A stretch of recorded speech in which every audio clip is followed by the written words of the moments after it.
On racontait dans les terres chaudes de la péninsule arabe que chaque fruit portait une histoire, mais aucune n'égale celle de la date. Sous le soleil brûlant qui embrasait les dunes, entre les palmeraies qui s'étendaient comme des mers d'ombre et de lumière, les dattes n'étaient pas de simples fruits. Elles représentaient une bénédiction descendue du ciel, un héritage sacré transmis au peuple depuis des siècles. Celui qui vivait à cette époque voyait les dattiers se dresser comme des témoins silencieux de l'histoire, des compagnons fidèles des voyageurs, des familles et des prophètes. Dans les ruelles de Médine, alors encore appelées Yathrib, les habitants marchaient parmi ces arbres majestueux avec respect, car ils savaient que ces fruits nourrissaient les corps, mais aussi les cœurs. Le prophète Mohammed alayhi salam et ses compagnons vivaient dans une grande simplicité, dans des maisons modestes, où la richesse matérielle était rare, mais où la lumière spirituelle abondait. Aïcha, qu'Allah l'agrée, rapportait qu'il leur arrivait souvent de passer un mois entier sans allumer de feu pour cuisiner, ne consommant que 2 choses, les dattes et l'eau. Ces paroles témoignaient de l'importance vitale de ce fruit dans la vie de la communauté musulmane naissante. La date n'était pas seulement un aliment, elle était un pilier. Le prophète, alayhi salam, avait dit « Une maison où il n'y a pas de date est une maison dont les habitants ont faim. » Cette parole était une vérité simple et profonde. Dans un climat désertique où les ressources étaient limitées, les dattes représentaient un miracle de subsistance, riche en nutriments, douce, énergétique, supportant la chaleur extrême. La date constituait la base même de la survie. Chaque soir de Ramadan, juste avant la prière du Maghrib, un rituel rempli de sacralité se produisait. Le prophète alayhi salam rompait son jeûne avec des dattes fraîches lorsqu'il en trouvait. S'il n'y en avait pas, il rompait avec des dattes sèches. Et s'il n'y avait aucune date, il buvait simplement quelques gorgées d'eau. Les compagnons retenaient ce geste avec une grande fidélité, transmis de génération en génération. Salman ibn Amer rapportait que le prophète avait dit « Lorsque l'un de vous rompt le jeûne, qu'il le fasse avec des dattes, car elles sont une bénédiction. Et s'il n'en trouve pas, qu'il rompe avec de l'eau, car elle est une purification. » Ainsi, ce simple fruit devint un symbole spirituel puissant. Parmi toutes les dattes, une se distinguait des autres, la date Ajwa, originaire de Médine, et bénie de manière particulière. Le prophète alayhi salam avait dit que celui qui mangeait 7 dattes Ajwa le matin était protégé contre la magie et les poisons ce jour-là. Cette parole fit de la Ajwa une date à part, entourée d'un halo de mystère et de respect. Ceux qui vivaient dans les palmeraies de Médine savaient reconnaître ces dattes sombres, légèrement ridées, au goût profond et sucré, et ils les considéraient comme un trésor précieux.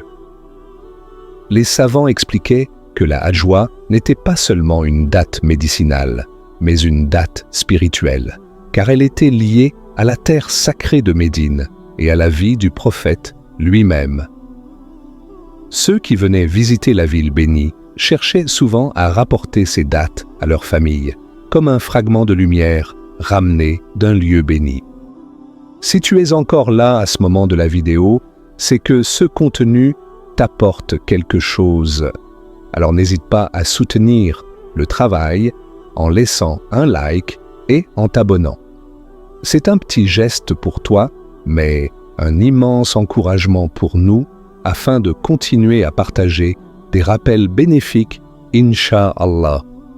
L'histoire racontait également qu'Omar ibn al-Khattab, qu'Allah l'agrée, considérait les dattes comme un aliment indispensable et encourageait leur culture.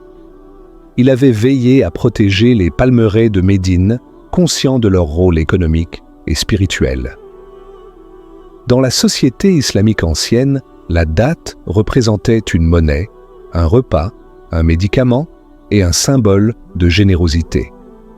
Lorsqu'un voyageur se présentait à la porte d'une maison, on lui offrait souvent des dattes avant même de lui poser une question, car la date était synonyme d'hospitalité.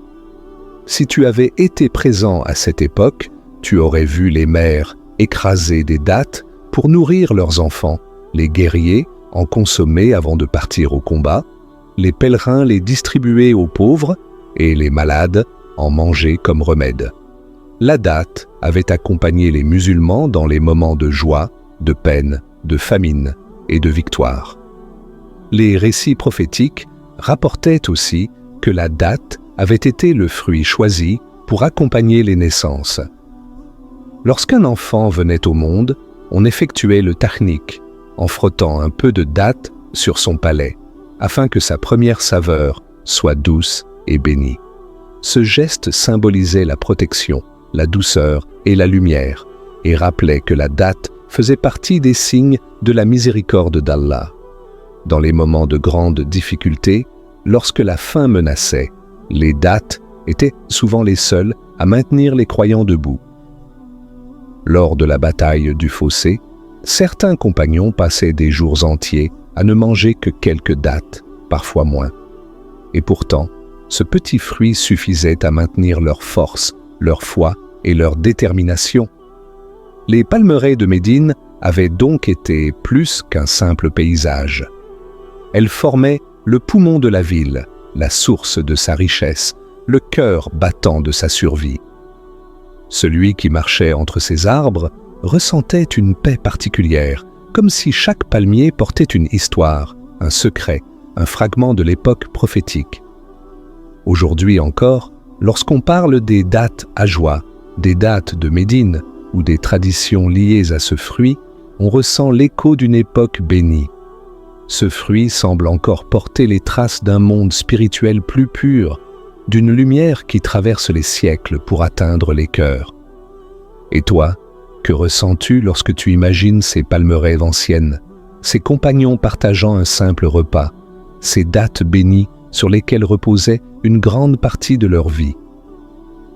Peut-être comprends-tu maintenant que la date n'était pas seulement un aliment, elle était une preuve de la miséricorde d'Allah, un témoin des miracles quotidiens, un héritage vivant.